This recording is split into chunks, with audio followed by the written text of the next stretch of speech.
Hey y'all, what's up? It is the Carefree Black Girl podcast where we are carefree and black on purpose. It is your girl, Dr. Phoenix Lux, and we are having a 2.0 episode, as you just heard. It's going to be black, brief, and brilliant. We doing hot girl intellect, so you know I love that. You know I'm here with the academic, and without further ado, I would love to introduce our guest who has been doing her thing from Parking Lot Pimpin to now having her own show, Miss Lynae Vanee. Hey everybody, how's it going? Let's up. I'm so excited. And thank you so much for stopping by. I'm just excited to get into the question. So, what inspired you to do Parking Lot Pimpin? Because I know you're a poet, but in Parking Lot Pimpin, you're very informative. You pack in a lot of information. So, what was the inspiration behind it? Um, Actually, I've been preparing for Parking Lot Pimpin all my life. I just didn't know. I've always been a Black history buff. I had just gotten my master's in African American Studies, and I was tired of school because it was a 1 year program. And that might not seem like a lot, but it was so much to jump in and immediately be like, this is my thesis and I can defend it. So I need a little bit of a break, but also I was just so inspired sitting in those classrooms. I had just gotten a 4 year degree from Spelman College and was learning so much about Black people and Black women that I never had come across at any of my readings. And nothing led me to anything close to this. And I was like, oh, this is great, but it cost me $25,000. And so how do I share this information with people that don't got that? I ain't have it either. I took a loan, still ain't paid it. Oh, that's Well, soon to come, girl. That is soon to come. yeah. But not everybody even has access or even the confidence to be able to take out those loans. So I always wanted to bring it outside of academia. I also wanted to make it more accessible, and also more fun. I'm a social studies buff. I'm into the history things. I can read it and find interest, but I also feel like it might be on purpose that social studies is taught in boring fashions to young people, then they just have less interest in it. And I think the humanities should be core classes. I'm going on a little bit of a whatever. I'm digressing right now, but I think the humanities should be what we focus on in schools to produce better human beings in society. But that's my piece.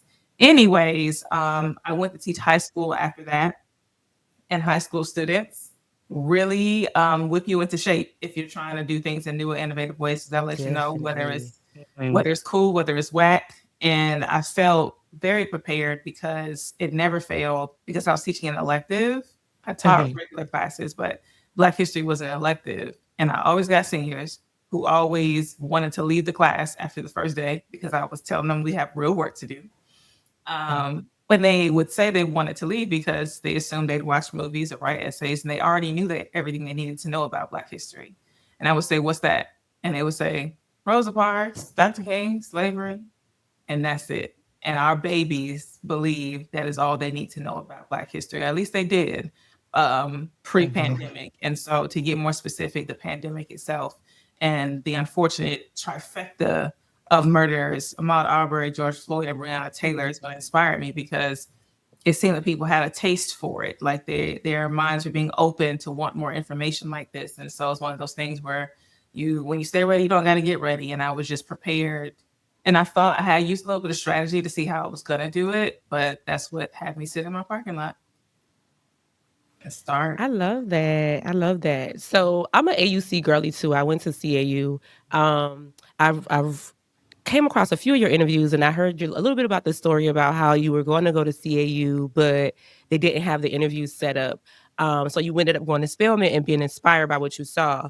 So having degrees from both Spelman and BU, which BU is a PWI, right? Absolutely. Yeah. So how did your academic roots, like I know you touched on it briefly, like how it shaped you, but how did it like shift you? Because I know like in the AUC we get sort of a different training when it comes to like speaking to each other, but then you had to get your master's at a PWI. So how did that shape your delivery of post-pandemic, well, pre-pandemic, post-pandemic?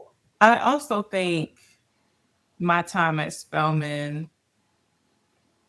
I'm trying to figure out the best way to say this, but there was more room for creativity and diversity in approach.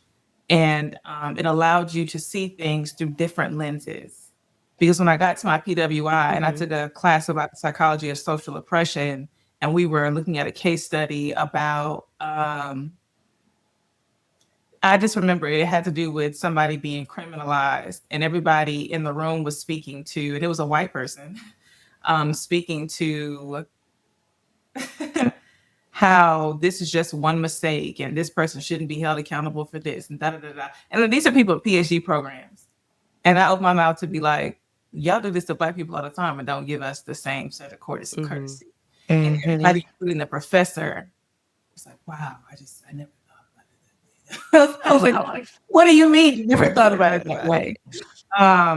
And so I had a lot of instances like that where I actually had I had two professors at BU that were Spelman grads, and one of them told me she didn't think that I should come because I was coming as a bachelor in psychology, which is not the norm to come to an African American studies program.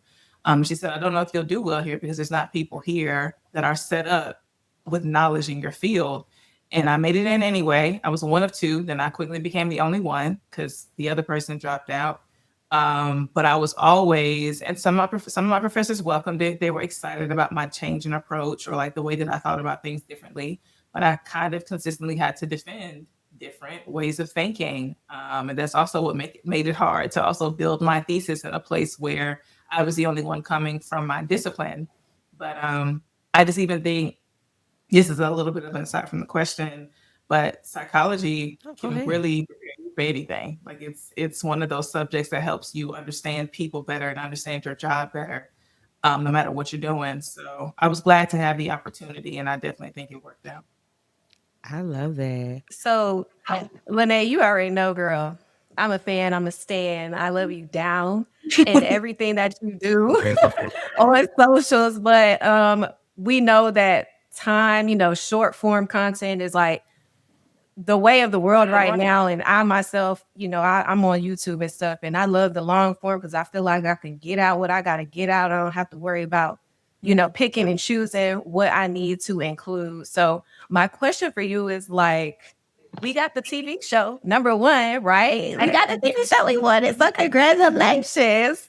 But, now that you have this longer format to kind of dive deeper into the culture, the politics, pop culture, how do you think you're going to be able to get deeper with this new format with Revolt? Yeah, man.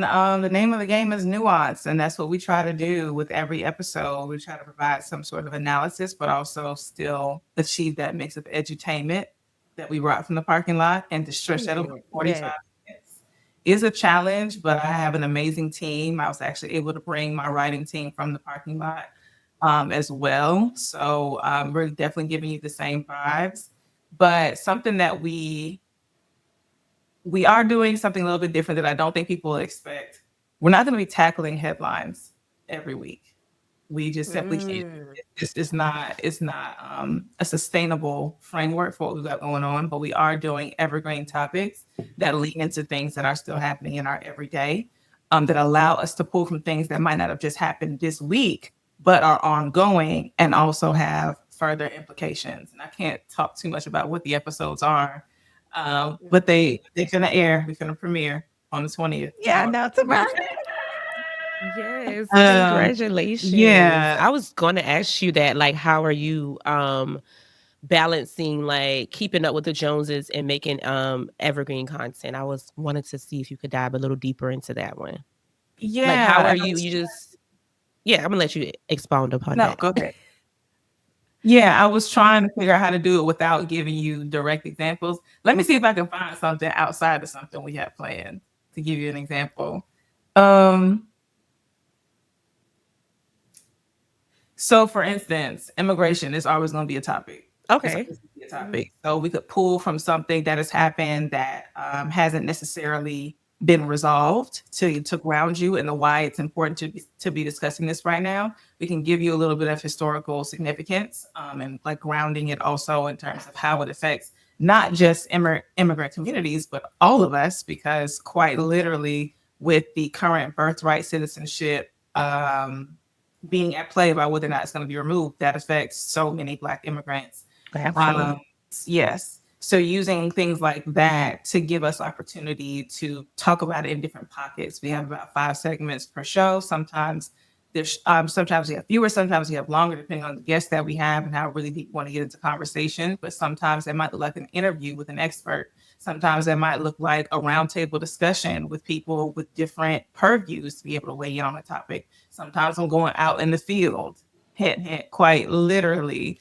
Sometimes we got men on the street to see what people are talking about, but the whole purpose of it is to take what's being discussed in the zeitgeist on the internet, and most of that is negative and non-productive, and we want to provide some positive interference and also give people tools to combat really unproductive and divisive conversation with real factual information. So yeah.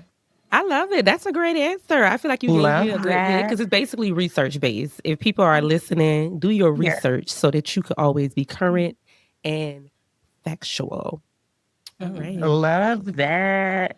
I just got to say before we get to the next question, I just got my doctorate last year, and I also that speaking truth to power. We here. I also have a bachelor's in psychology, and I I wasn't going to do my dissertation on trauma and stuff. It was on creativity and play and Black joy. I think that's important. So we here. We don't have to chat, but as we talk about like mental health and joy and how much you're taking on a lot of heavy topics, like you said, they're evergreen. So that means that they are continuous. They're past, present, and we're talking about the future, especially in the political climate. How do you, after taking on this heavy task, how do you pour into yourself after your work is done? Well, I have a routine now. It was hard. I had a bit of a transition last year, so it was hard to get back into routine for myself. But I move my body every day. I talk to my therapist once a month. I have like I'm paying so much more attention to what I'm putting in my body. I drink like tea every morning, quite literally. I do have my own tea in teacups, and that's actually the slogan to my brand, pour into self, because you cannot pour from an empty cup. And we might have all seen this, I don't know, but there's someone who was on the internet recently talking about something his therapist said to him. And he said something about pouring from an empty cup. And she was like, wait a minute, you're not supposed to pour. People are supposed to get your overflow. And that's what nourishes people. And I've just taken that very personally to just make sure, whether it's spiritually, physically, personally, I'm building habits that allow me to overflow, and that's what I'm giving. And that's kind of what the people are saying with my poetry. Now that I've tapped back into that, that's what they'll see with the People's Brief and anything else that I produce. And to your point, Leslie, go ahead and getting on this YouTube journey to give people a little bit more and like less rehearsed and a little bit more raw. Yeah. That's good. I gotta get into my little therapist soapbox because I literally just told a client this week that when you're helping others, help, especially for Black women, is not when you give your all and martyr yourself, but what you can still do and still be well to continue your journey. Yeah. And so I'm really glad to hear that you say that you're giving that overflow, which is still abundant, because that means you're taking care of yourself to the point where it can nourish other people. So I'm really glad to hear you say that. And, we're going to lighten it up a little bit and play a little game. This game is called Who Said That? So basically, I'm going to say a quote or phrase, lyric, what have you, and in a different voice, or probably like, in a different tone. And you are going to have to guess from options who said that. Okay. Kind of got options. Okay. Okay. Yeah, no, I think we got options. We got options on that. Yeah, there's side. options, Okay. right. So here are the 4 people. Audrey Lorde, and y'all let me know if I'm pronouncing it wrong, y'all. Lord. Audrey Lord. Lorde, Lynae Vanee, Okay. Beyoncé, and Nikki Giovanni. Okay. So Okay, so yeah. those are the 4 options.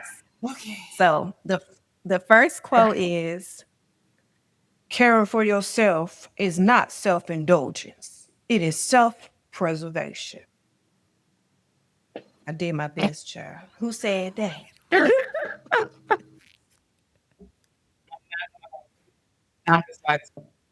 I'm gonna go with, just because I think I will recognize this other person's quote whenever you say it.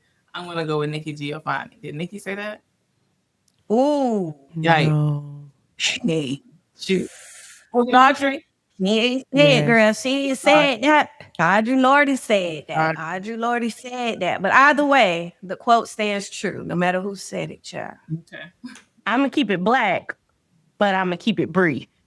You know, I think an icon said that one. No, somebody, a legend. ICON. I'm not bossy. Sorry.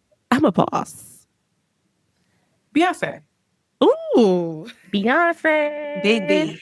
Mhm. Big B with Yeah, the you boss got that energy. one. You feel So me? that's good. 2 out of 3. That's actually very fabulous. Hand claps for our guests. I feel like the And first one. clap. Yes. We're gonna jump right into the next game. So instead of hot or not, we're gonna play lot or not. And so lot or not is a rapid fire game. We're gonna just kind of sound off and popcorn a topic, and then you tell us if it's lot, whether it deserves a conversation, Okay. keeping it black and keeping it brief, or is it not? Like, we're not even bringing that. We're not parking lot pimping to that one. Okay. And so the first one is TikTok activism. Not. Woo. I agree. I agree. Next question. Okay. The next one is Black women aren't feminine discourse. Lots or not? Honey, it's giving, no? And see, when we start this game, I said to myself, I'm not going to talk about any of these things, but some of these things are going to have to be discussed. And that's what the parking lot is all about. It's not necessarily always what I want to talk about, but what the people need to hear more of what's better for community. So I'm going to say a lot. Oh, I love Period. that one. I love that though. Yeah. Voting, lots or not. Voting in small elections. Lot. Child. The next one, AI rappers. Not. And Graham. Girl. our last one is colorism in Hollywood.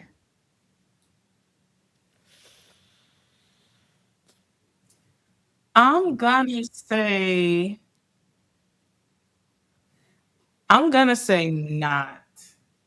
Only because I do think we are making some impressive headway in that regard. Mm-hmm. I think Okay. we are in conversation.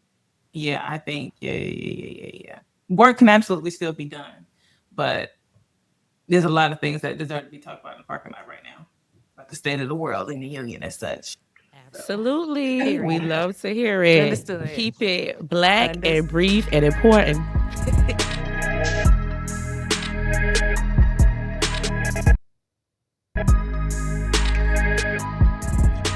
All right, so we have our last segment. Well, second to last segment, but it's our Get Free segment. And this is a part of our 2.0 episodes where we leave the girls with a carefree key for the community. And this can be any reflection, mantra, advice, etc. So, Lynae, we want to ask you, like, what would you want to leave our audience with today that may be inspirational or just anything that you want to give us to pour into us? I almost cried. Once you strap into obedience, it all gets easier. It all works out. And that obedience will be your your pool noodle of patience. Yeah, to Ooh. carry you through. Mhm. If you are focused on being obedient every day, you're not gonna be worried about tomorrow. You're not gonna be worried about the next month. Everything is gonna take care of itself. Um, yeah. With God, one day at a time. I feel that. That was the word. That was a I word. love I kind of that. feel like God like lovingly called me in a little bit, but I'm gonna let it ride. Pull that thing, girl. Roll this in on that one. Lovingly might be the word. Softly and gently, maybe not, because I definitely feel like that recent. No. That's like I grabbed God's hand and we ain't stopped for water to use the bathroom or nothing. Mhm. He drag you Like, we just been through. going. Just been He'll drag going. us now. Okay. Yes. Oh my goodness. That was a bar. Yeah. And really quickly, we want to go to our Black Girl Business Corner where we want to shout out any Black girl businesses that are doing their thing. We definitely want to highlight Lynae's production company from the lot. Also, give you a chance to talk about your collaborations with Netflix, Revolt. Also, if you want to talk about your nonprofit as well, we love to hear about that. So the floor is yours. Well, I think the first thing that I'll say as a Black girl in business is to know when to put things down, and to know when, actually, to know when to put things down, and to know what your resources are, and that you do not have to be your only resource. So, with that said, From the Lot has been ongoing and pumping and running since I started the parking lot. It's something that I created for myself to protect myself because I am on the internet running my mouth. Um, so it was, I had mentors who let me know that the LLC was best for me. And through that, I've been able to create like this content house essentially around myself, and around my intellectual property. It's also been a really beautiful thing because I hired some of my high school students very early on in the process, and they're still working with me today. Like they come to the People's Brief with me. And we've just been able to do some really amazing and creative things and work with so many great people. Beyond that, my nonprofits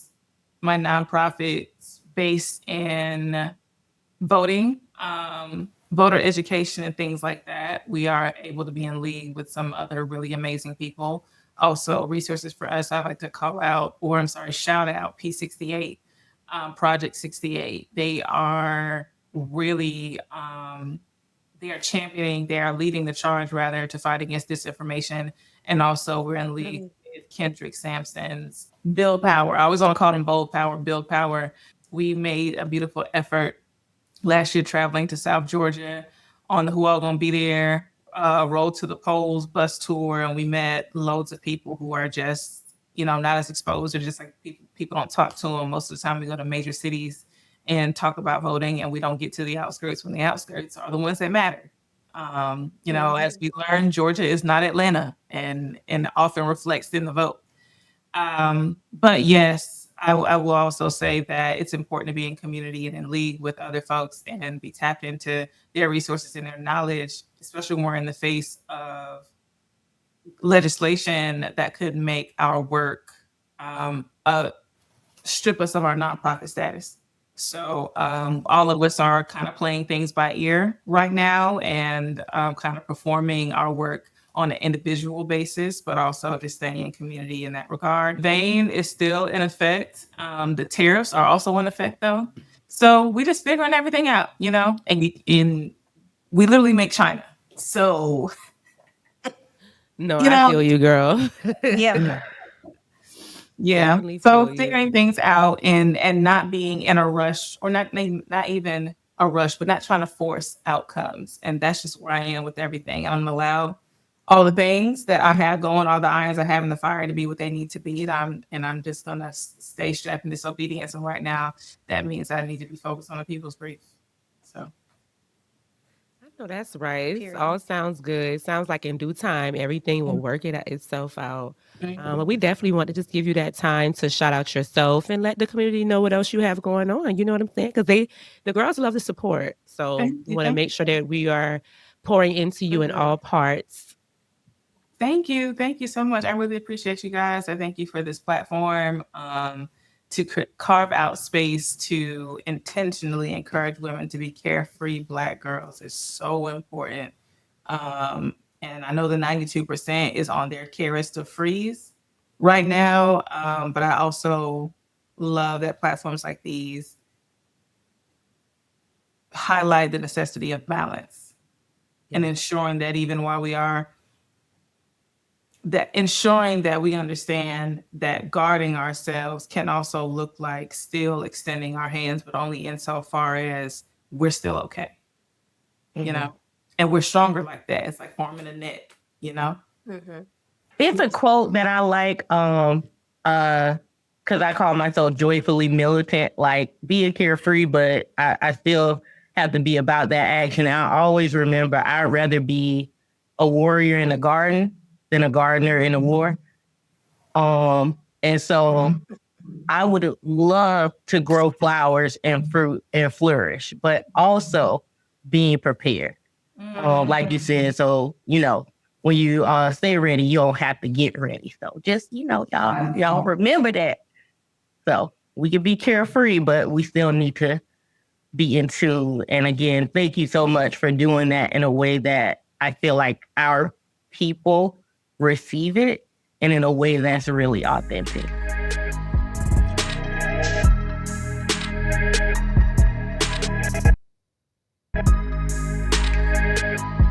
Thank you, Lynae Vanee. Just want to make sure we say the whole thing for joining us today.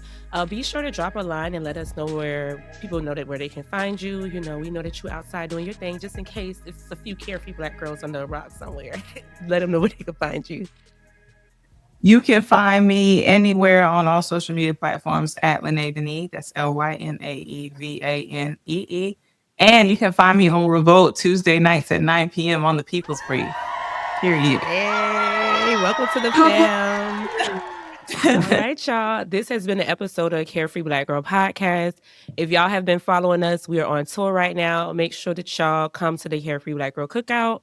The next stop is this Sunday, May 25th in Philly. We are going to do some things for Pride Month. And then we have our big festival in Brooklyn, July 19th. We'll update y'all as things come. Make sure you follow the Carefree Black Girl Podcast on Carefree Black Girl Inc. and listen to us on Revolt.